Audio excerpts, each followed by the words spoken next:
ಗ್ರಾಮಾಂತರ ಜಿಲ್ಲೆಯ ದೇವನಹಳ್ಳಿ ತಾಲೂಕಿನಲ್ಲಿರುವಂತಹ ಈ ಒಂದು ಊರು ಆಧ್ಯಾತ್ಮಿಕವಾಗಿ ತನ್ನದೇ ಆದ ವಿಶೇಷತೆಯನ್ನು ಹೊಂದಿದೆ ಅಂತಾನೆ ಹೇಳ್ಬೋದು. ಇಲ್ಲಿರುವ ದೇವಾಲಯಗಳಾಗಿರ್ಬೋದು, ಹಾಗೇನೆ ಅಲ್ಲಿ ನಡೆಯುವಂತಹ ಬ್ರಹ್ಮ ರಥೋತ್ಸವಗಳಾಗಿರ್ಬೋದು, ಕರಗ ಮಹೋತ್ಸವಗಳಾಗಿರ್ಬೋದು, ಜೊತೆಗೆ ಜಾತ್ರಾ ಮಹೋತ್ಸವಗಳಾಗಿರ್ಬೋದು, ಎಲ್ಲನೂ ಸಹ ತನ್ನದೇ ಆದ ವಿಶೇಷತೆಯನ್ನು ಹೊಂದಿದೆ ಅಂತಾನೆ ಹೇಳ್ಬೋದು.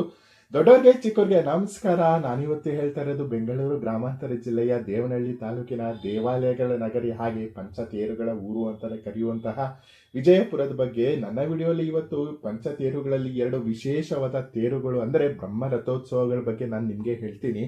ಅದಕ್ಕೂ ಮುಂಚೆ ನೀವು ನನ್ನ ಚಾನಲ್ನ ಸಬ್ಸ್ಕ್ರೈಬ್ ಆಗಿಲ್ಲ ಅಂದರೆ ಸಬ್ಸ್ಕ್ರೈಬ್ ಆಗಿ.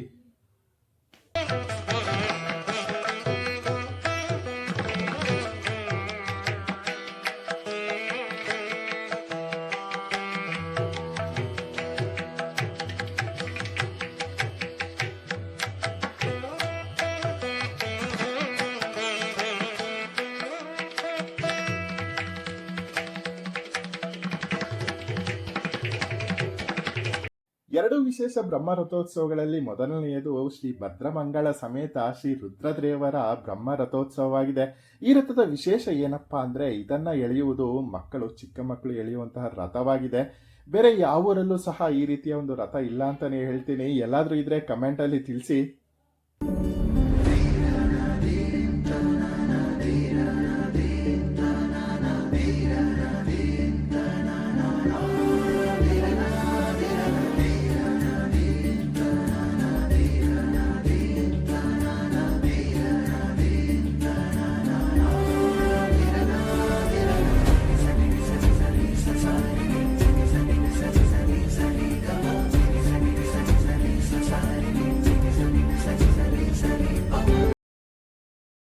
ರಥೋತ್ಸವ ವಿಶೇಷವಾಗಿ ಮಕ್ಕಳೇ ಇದನ್ನ ಎಳೆಯತಕ್ಕಂಥ ಒಂದು ರಥ.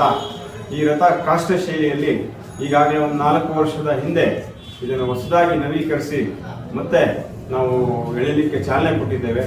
ಹಾಗೆ ಇದು ವಿಶೇಷವಾಗಿ ಈ ವರ್ಷ 40ನೇ ವರ್ಷದ ಒಂದು ರಥೋತ್ಸವವಾಗಿದೆ. ವಿಶೇಷ ಏನಂದರೆ ಇಡೀ ಕರ್ನಾಟಕದಲ್ಲೇ ಎಲ್ಲೂ ಸಹ ಮಕ್ಕಳು ಎಳಿತಕ್ಕಂಥ ರಥ ಎಲ್ಲೂ ಇಲ್ಲ ಅನ್ಕೋತೀನಿ, ನಾನು ಭಾವಿಸ್ತೀನಿ. ಈ ವಿಜಯಪುರದಲ್ಲೇ ಒಂದು ವಿಶೇಷವಾಗಿರ್ತಕ್ಕಂಥ ಈ ರಥ ಪ್ರತಿ ವರ್ಷ ವಿಜೃಂಭಣೆಯಿಂದ ನಡೀತಾ ಇದೆ. ಇದು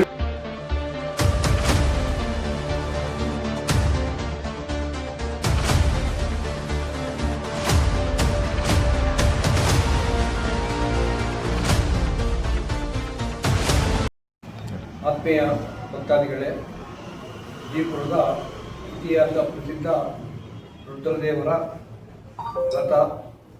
ಇದಕ್ಕೂ ಮೊದಲು ಅಲಂಕಾರ ನಿಪುಣ ರಾಜಶೇಖರಯ್ಯನವರು ದೆಬ್ಬೆಯಲ್ಲಿ ಕಟ್ಟಿ ಶ್ರೀರಾಮನ ರಥ ಮಾಡ್ತಾಯಿದ್ರು. ನಂತರ ನಮ್ಮ ಒಕ್ಕಲಿಗರಾದ ಪಾಲಣ್ಣವರು ಇವರೆಲ್ಲ ಸೇರಿ ರಾಜಶೇಖರಪ್ಪನವ್ರಿಗೆ ಹುರಿದುಂಬಿಸಿ ಹೊಸ ರಥ ಕಟ್ಟಿ, ಆಗ ಚಿಕ್ಕ ಮಕ್ಕಳು ಎಳಿತಾ ಇದ್ರು, ಹೊಸ ರಥ ಕಟ್ಟಿ ಅಂದಿನಿಂದ ರಥೋತ್ಸವ ನಡೀಕೊಂಡು ಬರ್ತಾ ಇದೆ. ಅಂದು ರಾಜಶೇಖರಪ್ಪನವರು ಕುಟುಂಬದವರು ಸ್ವತಃ ನಿಂತು ರಥ ಕಟ್ತಾ ಇದ್ರು. ಅದ್ರ ಜೊತೆಯಲ್ಲಿ ಅವ್ರಿಗೆ ಸಹಕಾರಿಯಾಗಿ ನಾನು ಇರ್ತಾ ಇದ್ದೆ. ಆ ರಥ ನಾನು ಅವರಲ್ಲಿ ಕಲಿತು ನಂತರ ದಿನಗಳಲ್ಲಿ ನಾನು ನಮ್ಮ ಸ್ನೇಹಿತರಾದ ರಮೇಶು ಇವರೆಲ್ಲ ಜೊತೆಗೂಡಿ ಈ ರಥ ಕಟ್ಕೊಂಡು ಬರ್ತಾ ಇದ್ವಿ. ನಂತರ ದಿನಗಳಲ್ಲಿ 4 ವರ್ಷದಿಂದ ಹೊಸ ಕಾಷ್ಟ ಶೈಲಿಯ ರಥ ಪ್ರಾರಂಭವಾಗಿದೆ. ಈ ರಥ ನೋಡೋದಕ್ಕೆ ಎಲ್ಲ ಭಕ್ತಾದಿಗಳು ಹೆಚ್ಚಿನ ಸಂಖ್ಯೆಯಲ್ಲಿ ಆಗಮಿಸಿ ಈ ಯಶಸ್ವಿಗೊಳಿಸಬೇಕಾಗಿ ಕೋರುತ್ತೇವೆ.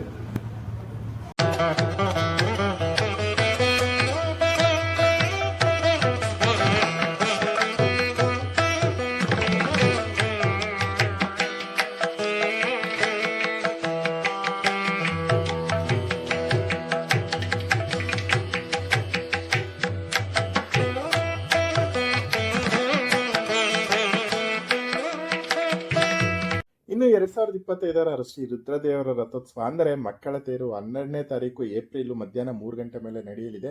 ಈ ಒಂದು ರಥೋತ್ಸವಕ್ಕೆ ಎಲ್ಲರಿಗೂ ಸುಸ್ವಾಗತ ಅಂತಾನೆ ಹೇಳ್ತೀನಿ. ಇನ್ನೊಂದು ವಿಶೇಷವಾದ ರಥೋತ್ಸವವನ್ನು ನೆಕ್ಸ್ಟ್ ವಿಡಿಯೋನಲ್ಲಿ ಹೇಳ್ತೀನಿ. ಅದಕ್ಕೂ ಮುಂಚೆ ಈ ವಿಡಿಯೋ ನಿಮಗೆ ಇಷ್ಟ ಆಗಿದ್ರೆ ಲೈಕ್ ಮಾಡಿ, ಹಾಗೆಯೇ ನಿಮ್ಮ ಫ್ರೆಂಡ್ಸ್ಗೂ ಸಹ ಈ ಒಂದು ವಿಡಿಯೋನ ಶೇರ್ ಮಾಡಿ. ರಥೋತ್ಸವಕ್ಕೆ ಎಲ್ಲರೂ ಬನ್ನಿ.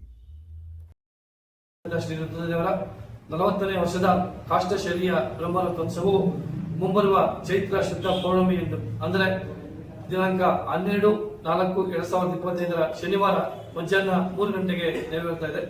ಇದಕ್ಕೆ ಪೂರ್ವಭಾವಿಯಾಗಿ 10ನೇ ತಾರೀಕು ಮಧ್ಯಾಹ್ನ ಸಂಜೆ 4 ಗಂಟೆಗೆ ಗಂಗೆ ತರುವಂತಹ ಕಾರ್ಯಕ್ರಮ ಇರುತ್ತೆ. 11ನೇ ತಾರೀಕು ಸಂಜೆ 6:30ಕ್ಕೆ ವಿಜಯಪುರದ ಗಾಂಧಿ ಚೌಕದಲ್ಲಿ ಸ್ವಾಮಿಯವರ ಕಲ್ಯಾಣೋತ್ಸವ ನಡೆಯುತ್ತದೆ. ಈ 12ನೇ ತಾರೀಕು ಯಥಾ ಪ್ರಕಾರ ರಥೋತ್ಸವ, ವಿಶೇಷವಾಗಿ ಚಿಕ್ಕ ಮಕ್ಕಳು ಇಳಿಯುವಂತಹ ಈ ಒಂದು ರಥೋತ್ಸವ ವಿಶೇಷವಾಗಿ 4 ವರ್ಷಗಳ ಹಿಂದೆ ನೂತನ ಕಾಷ್ಟ ಶೈಲಿಯ ಬ್ರಹ್ಮರಥೋತ್ಸವವನ್ನು ವಿಶೇಷವಾಗಿ ತಯಾರಿಸಿ ಇಡೀ ಕರ್ನಾಟಕದಲ್ಲಿ ಮಕ್ಕಳು ಎಳೆಯುವಂತಹ ಏಕೈಕ ರಥ ಇದಾಗಿದೆ. ನಂತರ 13ನೇ ತಾರೀಕು ಪುಷ್ಪ ಪಲ್ಲಕ್ಕಿ ಉತ್ಸವ ನಡೆಯುತ್ತೆ. 14ನೇ ತಾರೀಕು ವಸಂತೋತ್ಸವ, ಆ ದಿನ ಸಂಜೆಯೇ ಮಹಾಶೈಲೋತ್ಸವ ಕಾರ್ಯಕ್ರಮ ಸಹ ವಿಶೇಷವಾಗಿ ನಡೆಯುತ್ತೆ. ದಯಮಾಡಿ ಒಕ್ಕಲಿನ ಎಲ್ಲಾ ಬಂಧುಗಳು, ದೇವಾಲಯದ ಎಲ್ಲ ಭಕ್ತಾದಿಗಳು ಈ ಎಲ್ಲಾ ಕಾರ್ಯಕ್ರಮಗಳಲ್ಲಿ ತನು ಬಂದ ಧನ ಸಹಕಾರವನ್ನ ನೀಡಿ ವಿಶೇಷವಾಗಿ ತಾವು ಹಾಜರಾಗಿ ಶ್ರೀ ರುದ್ರದೇವರ ಕೃಪೆಗೆ ಪಾತ್ರರಾಗಬೇಕಾಗಿ ತಮ್ಮಲ್ಲಿ ಸವಿನಯ ಮಾಡಿದೆ.